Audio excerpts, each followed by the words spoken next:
This episode is brought to you by Marvel Studios Echo. All episodes streaming January 9th, only on Hulu and Disney+. Rated TV MALV. Viewer discretion advised. Maya Lopez has betrayed her mentor, the notorious Kingpin. Now on the run, she returns to her hometown to prepare for the biggest fight of her life. Don't miss Marvel Studios' hardest-hitting series yet. An epic 5-episode event. Marvel Studios Echo. All episodes streaming January 9th, only on Hulu and Disney+.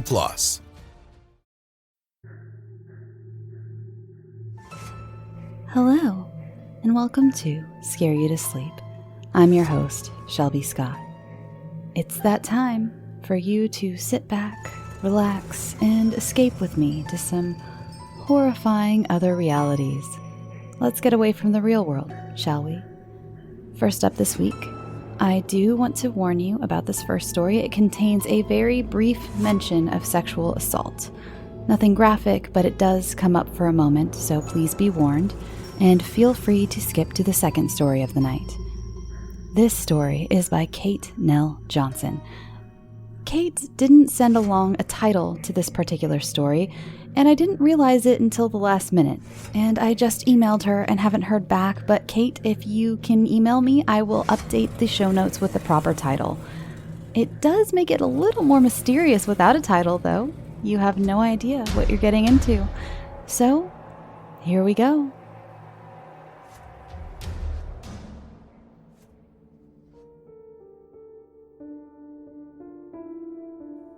I have no doubt that you're used to finding the truth within a lie. I'm sure you listen to liars every single day in a place like this. But you see, the difference is, I lie for a reason, a damn good one. When I tell the truth, no one believes me. And the harder I try to convince anyone, the worse things get. It's how I ended up here. Try me. What the hell? Things can't possibly get any worse. It was meant to be a gift. This grand endowment of prophecy. An offering from Apollo himself in hopes of seduction. But it didn't work. The prognostication worked. Worked like a freaking charm. But I still wouldn't let him have me. I told him that I was in love with someone else, that I needed to stay true to him, as I knew he would to me. That's when Apollo gave me my next gift. The assurance that no one would ever believe what I told them about the future. And then he took me anyway. Despite my pitiful begging, knowing that it would ruin me and ensure the boy I loved would never have me again. As a final parting souvenir for bruising his tender ego, he granted me eternal youth. So for far too long, I've existed as a youthful female, a role that is universally held in low regard even without the added curse of perpetual disbelief. I suppose I should be grateful that I don't have to deal with a haggard body, but it might be a courteous warning sign to others about the haggard mind that lies within my supple frame. Maybe then people would leave me alone. Maybe then I could stop trying to pretend that I could use my gift for the benefit of humankind instead of the mayhem it inevitably causes me. Give me an example. How about the first one? The conflict you refer to as the Trojan War. I told my father about everything. Yet even when prophecy after prophecy proved accurate, he and his advisors refused to believe me, laughing with his friends. It was infuriating. Just before the renowned horse arrived, I gathered what valuables I could and left my homeland. I've never been back. How about something more recent? Okay. Sometime before World War II? Why are you laughing? That was 70 years ago. Oh. It ended over 70 years ago. Sorry, you'll have to forgive me. Your lives are woefully short. I tend to forget. Besides, this case was so excruciating for me that it is still fresh in my mind. I saw it. I saw it all, from the blitzes in London to the Holocaust, through Europe to radioactive clouds in Japan. All from brushing up against a stroller-pushing woman in Austria. It wasn't until I was being dragged away that I realized I was screaming, "Scotoseto! Scotoseto!" at the terrified woman. And what does that mean? I'm sorry. I was so startled that I reverted to my native tongue. I couldn't help it. Never, not in over 3 millennia, had I personally seen anything so devastating. I fought the men that were trying to hold me back as hard as I had ever fought before, shouting, "Toldes! Ubiti! Tuele! Homora! Uccidilo! Homora! Kill it!" I never stopped telling them what needed to be done in every language I thought might be understood. My throat was raw by the time I lost sight of the woman, but even over my shrill cries, I heard her consoling the little demon. "Dort, dort, Adolf, Mama wird nicht zulassen, das böse Mädchen wehtun." There, Adolf. Mommy won't let that nasty girl hurt you. Over 85 million people died because I didn't have a chance to bash that infant's head into the cobblestone. How's that for an example? Why do you think you're here today? I know exactly why I'm here. Look, I've learned to ignore my premonitions.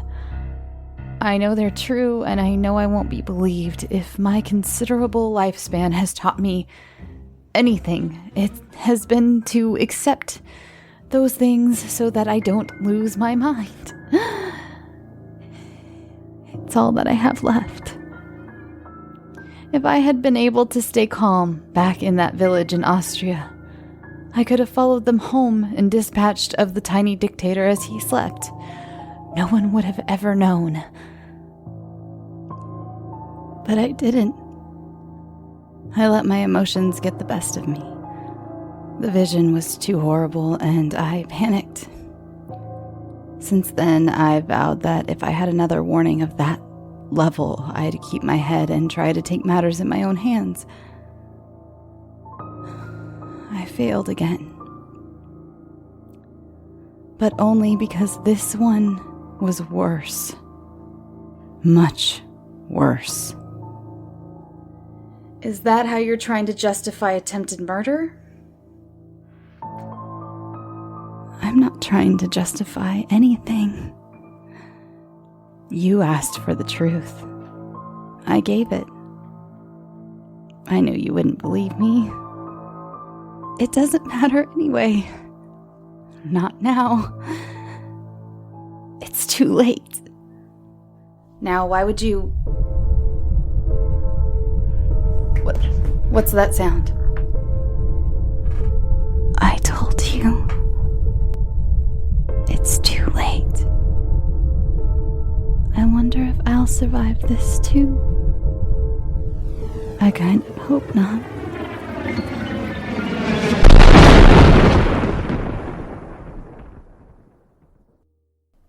Our last story of the night is by Alex Woolsey.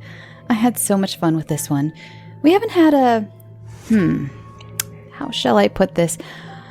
A more squishy type story, if you will, in a while.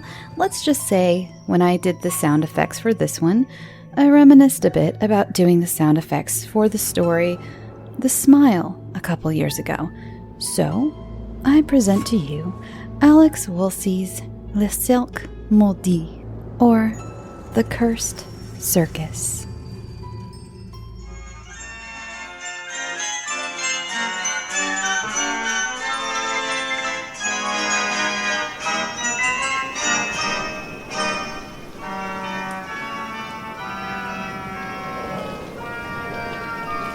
It was a crisp, chilly night, like any other, in late October. The carnival had long since shut down for the night, although a handful of the performers featured in Mademoiselle Lachapelle's midnight big top weren't lucky enough to pack up and go home. They were stuck in the big top, even as the flaps of the tent waved in the nighttime breeze, sending bursts of frigid air into the tent. Lisette Lachance, the circus's resident puppeteer, sat on the freezing metal stool where she'd been sitting every night for some ridiculous length of time. Her stupid jacket was leagues too thin to offer any protection. Creamy white wool with gray stains. Lachapelle had handed the coat to her on the first day of her job with the gray stains already there, the stupid bitch of a woman. Double-breasted button-up, 16 button slots, 4 missing in the middle. Lisette knew because she'd counted them obsessively when the nights got long, which they always did.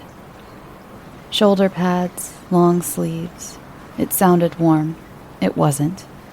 Even though she was inside the damn tent, the stool was adhering itself to her gray woolen pants.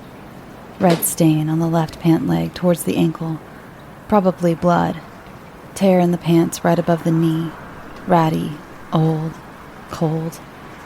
She could see her breath. The fog a brief reminder of the thick, choking scent of cigarette smoke that clung to the overcoats of the folk who came in to laugh and howl over distressed freaks with painted-on smiles.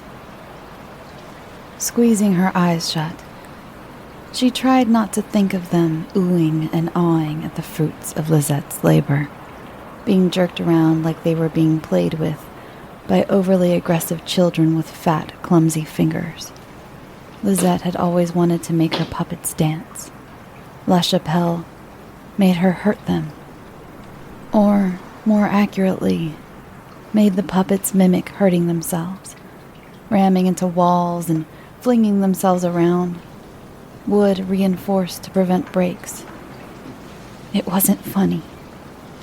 She wanted them to dance. Her hands flitting about her work, she glanced toward the mime in the corner, standing perfectly still and unblinking, head tilted to the side and pressed neatly onto the shoulders. Lisette could see the tendons of the thing pulsing and throbbing at the part of the bone-white neck that was still visible. She closed her eyes and tried to think of the last time she'd approached that mime. This time last year, was it? Yes. October 1971. She had been 22? Yes, 22 and too curious for her own good. To her, that mime was one of the best, if not the best, mimes she'd ever seen. They were entirely silent, even when she got closer, crawling and clinging onto the frigid metal rafter with just fragile bungee cords keeping her in place. She couldn't hear them breathing. They were unsettling, Lisette thought, her arms bracing her willowy form to the metal beam, even as the bungee cords wobbled as she moved. She crawled closer and closer towards that mime. Their skin was like ivory, smooth and pure white. Makeup, she figured, and a bald cap to cover the hair, or maybe the poor soul was just balding early. Or perhaps not early? It was uncanny how they were almost entirely devoid of any distinguishing features. Their face was so generic, unremarkable, like some jumble of all the faces that Lisette had seen in her reasonably short time on Earth. So utterly normal that it circled right back round to the precise opposite. LaChapelle had painted 2 bright red diamonds just beneath the mime's eyes. Whenever Halloween drew near, LaChapelle would wrestle the mime's head into her hand, which was large, always sweaty, sometimes grimy, often wet with something that certainly wasn't water. Then she'd paint red below the mime's mouth. It was meant to be blood, meant to give the attendees a harmless spook. Even as the mime struggled and slashed at LaChapelle with spindly, thin limbs, they didn't make a sound. They just let her paint on their face. I really must stop daydreaming, Lisette thought, as she crawled down the beam towards the mime, standing perfectly still. Unless I want LaChapelle to beat me black and blue. Everybody else had left except for Lisette and the mime. Lisette still had work to do because LaChapelle seemed to have a vendetta against the poor young woman, and the mime never seemed to leave. They had to eventually, of course. Lisette wasn't an idiot, but it was weird. She made it to the end of the beam. She planned to drop dramatically from where she was working upon the rafters, practicing being unnoticed, practicing manipulating her beloved puppets from up high where nobody could see her shaking with red strings slipping through her nimble, thrice-broken fingers. She planned to compliment the mime on their skills, ask what their name was. She needed a friend, she supposed. A friend other than lifeless puppets, because that was silly and childish, and nobody but small children and weird adults who'd gone off the deep end had imaginary friends. She dropped, the bungee cords stopping her descent before restarting it so she'd have a safer landing, dangling just above the ground where she could land nimbly. Were she to fall during the show, it could be passed off as an acrobat, passed off as part of the show, except for that one time. That one time where Lisette had fallen and landed wrong and sprained her ankle. And then LaChapelle broke into a fit of rage, and she should really stop daydreaming. The bungee cord snapped, though. Lisette didn't have long to fall by that point, though, and tumbled to the ground awkwardly, unharmed except for a small, throbbing pain in the hand she'd shot out to catch herself. She looked up to see the mime, peering down at her curiously. She snorted, "You really aren't going to help me up?" She got up herself, untangling the bungee cords and letting them drop. "I'm Lisette," she said. "Nobody calls me Lisa, except for a couple relatives off in England." No response. "Tough crowd," Lisette said with a small, playful smirk. "What's your name?" No response. "You're a real good mime," Lisette said, smiling in a way that she hoped was friendly. "How do you do it?" The mime smiled. Lisette smiled right back. A response. The mime opened their mouth, and Lisette screamed. There was nothing but teeth, teeth, teeth, splitting through the mime's cheeks and protruding from the throat and jutting down from the roof of their mouth and in the spot where their tongue should have been, and Jesus fuck God, there was nothing but teeth! Lisette didn't return to work for 3 days. That reprieve from that thing was worth the beating. Dragging herself free of the memory, Lisette let her body slump with a soft sigh of contentment. Her eyes gleamed, filled with the kind of joy that only came with the completion of a long-lasting project, with that last flick of a brush completing the face of her brand-new puppet. Lisette was by no means short, but the sheer amount of pride that welled in her chest like a dam about to break made her feel taller than she already was. Like she could punch a hole through the wall, or through LaChapelle, she thought, with a quirk of her mouth that resembled a smile. She thought that maybe she could run a marathon through not just the Parisian slums the Circus called home, but through all of France, hell, all of Europe. Lisette noticed then that she had her chest puffed out, that her dark hair was falling in front of her face, like a curtain, as she tilted herself forwards with sparkling brown eyes, admiring her handiwork as though she were a small child. Everything but that pride slipped away. Hey there, it's the new year. You've got mood boards and resolutions, and work is back in full swing, and you don't need any extra stress in your life. And Factor's ready-to-eat meal delivery takes the stress out of meal planning and sets you up for success in the new year. Skip the grocery stores, prep work, and cooking fatigue. Instead, get chef-crafted, dietitian-approved meals delivered right to your door, with over 35 meals to choose from per week, including options like keto, calorie smart, vegan plus veggie, and more. Plus over 55 weekly add-ons. You'll have a ton of nutritious and flavorful options to kickstart your resolutions. Forget frantic lunch preps and rush dinners. Factor's 2-minute meals are your secret weapon in the new year. Fuel up fast with restaurant-quality meals, all delivered right to your door. Factor now offers loads of snack options like breakfast, smoothies, juices, snacks, and more to keep me going no matter what's on the schedule. Skip the overpriced takeout trap.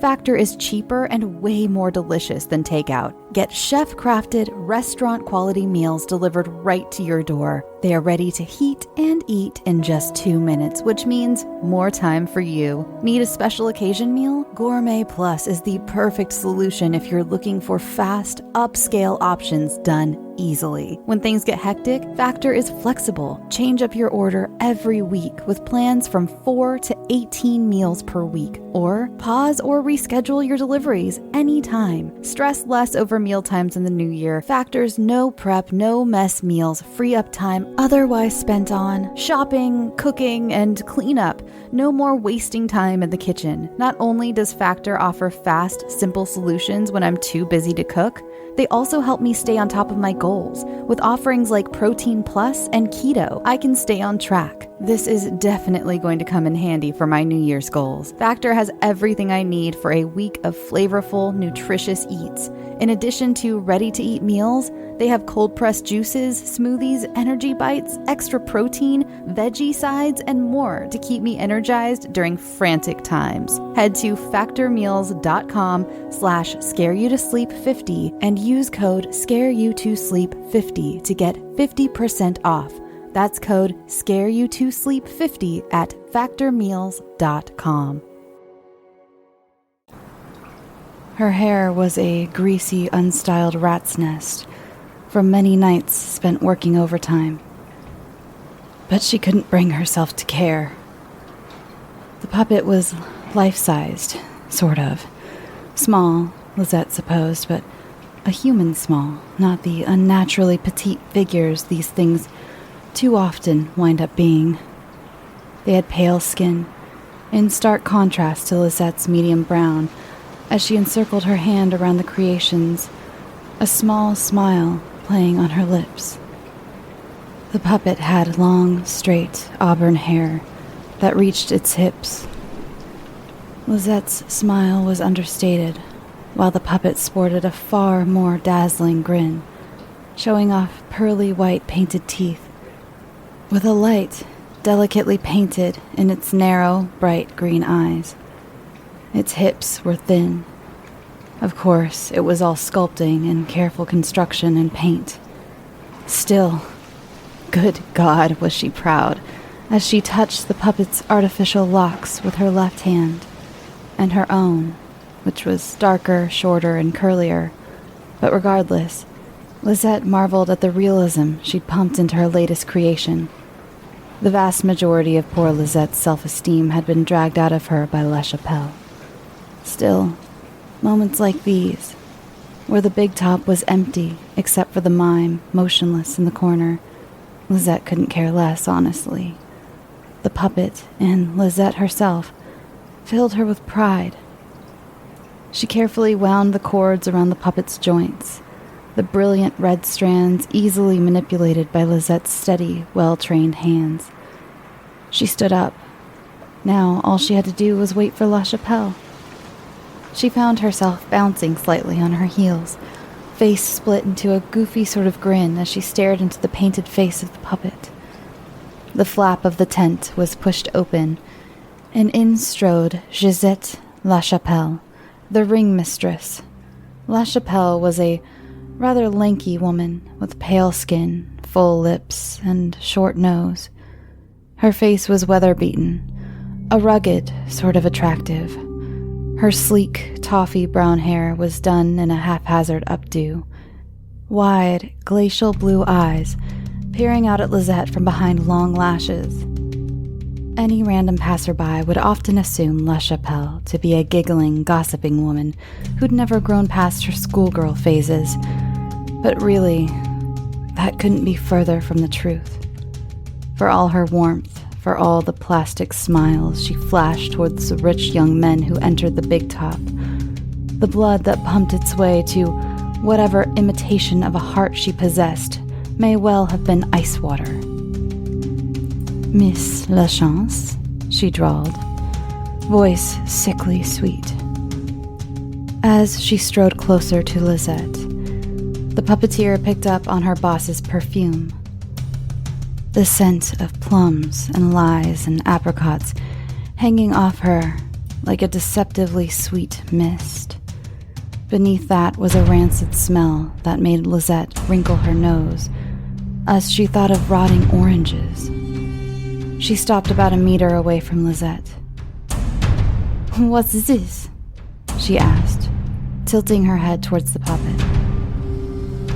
"Oh," Lisette said, crouching down slightly to shift the puppet into her arms, carefully arranging them to stand, supported by Lisette's suddenly shaking forearms as she held them in place.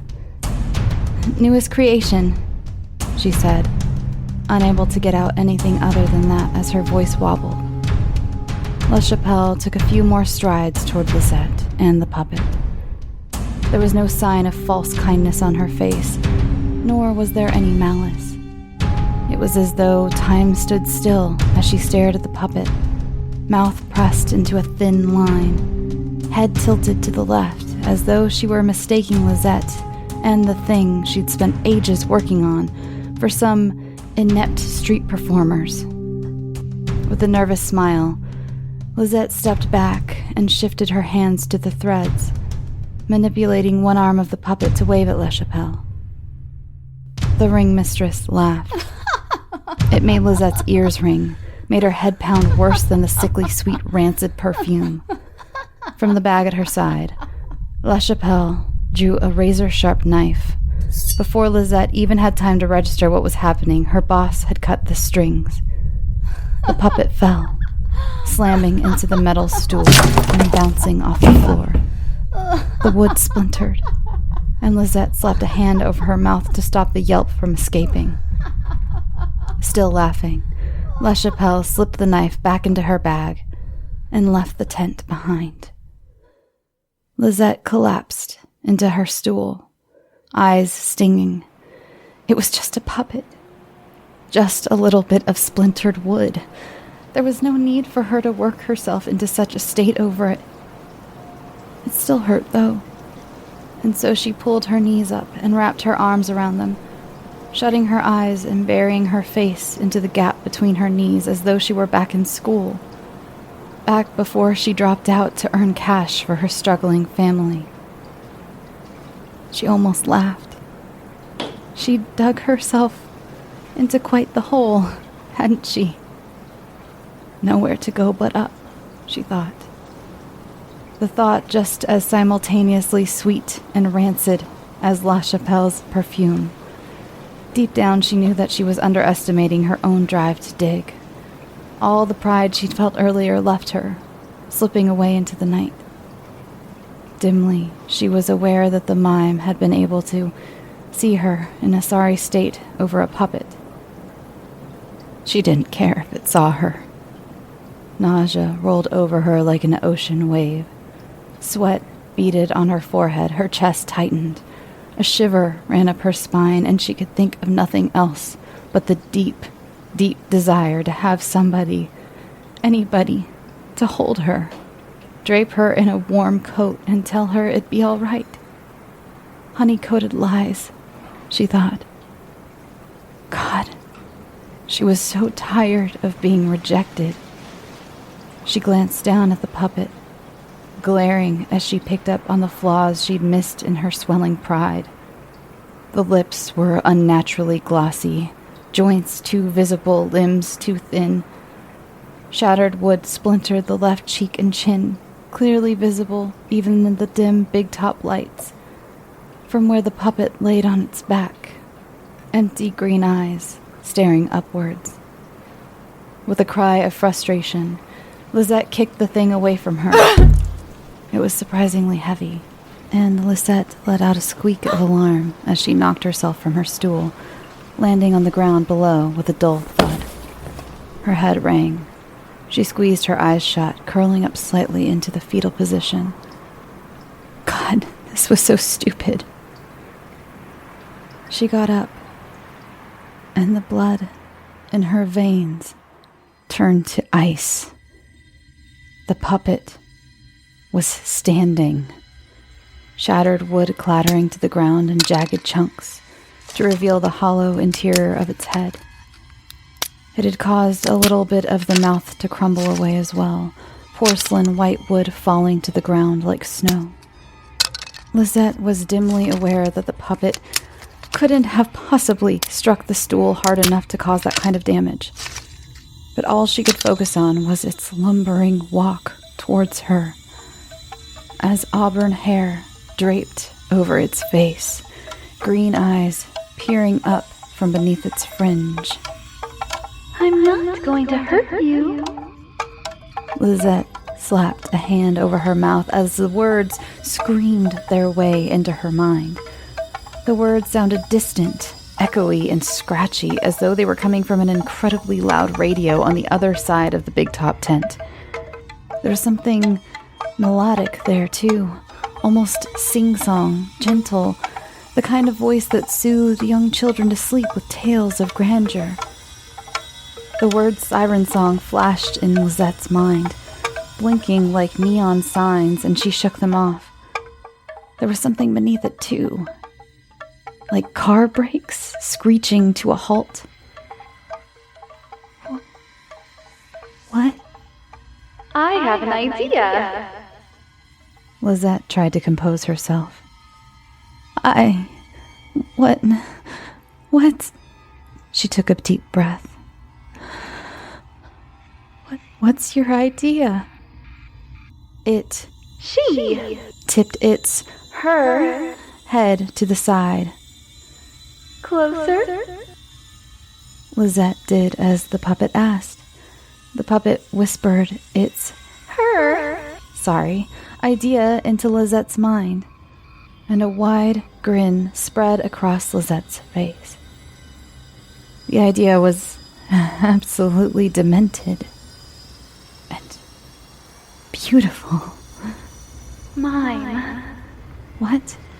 Tell the mime. That? Lisette turned to face it. Him. Thing. I don't want to talk to it. Don't be rude. He, not it. Lisette gawked. You don't mean to tell me that that's a person? What? Lisette stood still, staring at the mime. He. Tell him. Lisette paused. Does he have a name? What? It was Cyril. Almost robotically, mechanically, Lisette strode towards the mime, shaking ever so slightly. She clenched her fists together, scratching her nails against her palms to satiate her suddenly jittering nerves. She threw furtive glances towards the flap leading outside, flapping in the breeze, inviting cold air in to lash at her face and send the dress and artificial hair of the puppet some distance away to wave forwards as leaves skittered through the opening and across the ground. Lisette swallowed and turned around as the puppet cocked her head to one side, unblinking. Probably because she didn't have eyelids, Lisette thought, laughing in spite of her rather harrowing situation. She raised one hand, still clenched into a fist, up to her mouth, and bounced her knuckles against her lips as her deep brown eyes flitted everywhere but the mime. Cyril, remember? And the puppet. I rather like that word. Puppet? That's my name now. Lisette realized with a start that she was but a few strides away from Cyril. Good job. Thanks, I think. Swallowing, she tried to project into Cyril's head, just as Puppet had projected it into her head. Cyril? Can you hear me? I can. I don't know if I'm Cyril anymore, though. Names require something. Something I've lost. I don't know what the something is, but I don't have it anymore. I'm just a mime, a performer. All the world's a stage, and all the men and women on it, merely players. Lisette blinked. She'd never expected somebody who had nothing but teeth inside their mouth to talk quite so much, and she especially didn't expect them to start quoting Shakespeare. She shook off the surprise and reminded herself that she had seen stranger things. After all, one time, when she was just a girl, a woman with claws in place of fingers had asked her to come play in the woods. Shaking that off, Lisette projected the plan into the mime's head. A smile spread across their face, far too wide, cracking their lips, so that bright scarlet fluid dripped down from the cracks. They'd heard. The mime nodded, their smile growing larger somehow. With a swallow, Lisette turned back around to face the puppet. When? Once the ring mistress returns. Lisette nodded, swallowed. Her legs were shaking. She pulled in one breath, 2, 3. She just had to breathe, take this one step at a time, and it'd be all right. La Chapelle walked back into the tent without warning, flinging back the tent curtain with her usual dramatic flourish, her foul perfume causing Lisette to choke before the woman was even moving towards her. What are you doing? La Chapelle barked, pouting in the kind of way people called attractive, so long as you discounted the genuine malice and targeted disdain in her eyes. She kicked the now motionless puppet.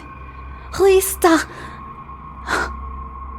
She cut herself off, sentence trailing off into the chilly autumn air as she locked eyes with the mime. Lisette turned to see that the mime was still grinning, blood now dripping freely from the corners of their mouth and trailing down their cheeks and chin. But that wasn't what had caught La Chapelle's now frozen gaze. The mime was holding their head in their hands, jerking it harshly to the side. Lisette could see blue-purple veins bulging from the stretched muscle as the mime continued to tilt their head further, too far. The horrible cracking of snapping bones resonating through the tent like a gunshot as the mime snapped their own neck. They smiled wider. Lisette had to hold back a scream as the mime tilted their head back to where it should have been, hanging limply from its broken neck, their smile never wavering and eyes unblinking. La Chapelle stumbled back, scream catching in her throat with a sound like somebody choking a cat, as she turned around and vomited onto the ground. La Chapelle stood upright, only to shriek once again upon seeing Puppet get up from where she lay on the floor, a sound that made Lisette tremble with both anticipation and terror. She'd never heard something like that. A shrill shriek that made her ears ring and head pound. La Chapelle kept screaming as Puppet boxed her in towards the mime. She didn't stop screaming until her air was cut off, with a choking gasp as the arms of the mime, who should have been dead, wrapped around her neck in a cruel mimicry of a hug. They pulled her upright as she scratched at their arms, flailing as her mouth opened and closed, attempting to scream to no avail. All that escaped her lips were quiet gurgles and whimpers, as silent tears dripped down her cheeks. Stepping forward, Lisette took the strings La Chapelle had cut, then pulled the knife from her boss's bag.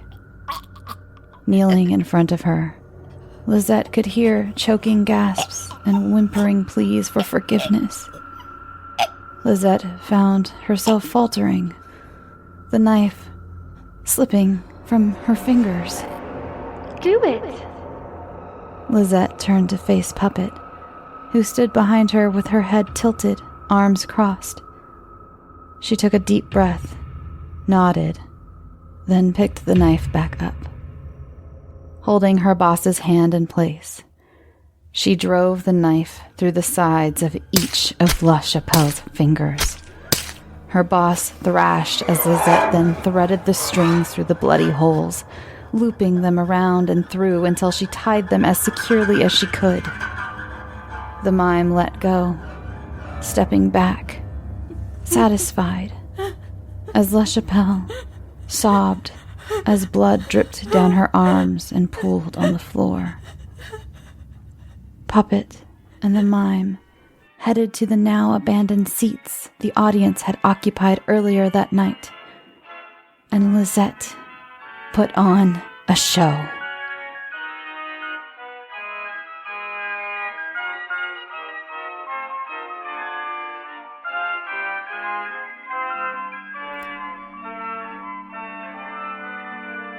Thanks for listening. Just a heads up about Patreon. I just received an email from them, and soon my $1 tier will be turning into a $2 tier.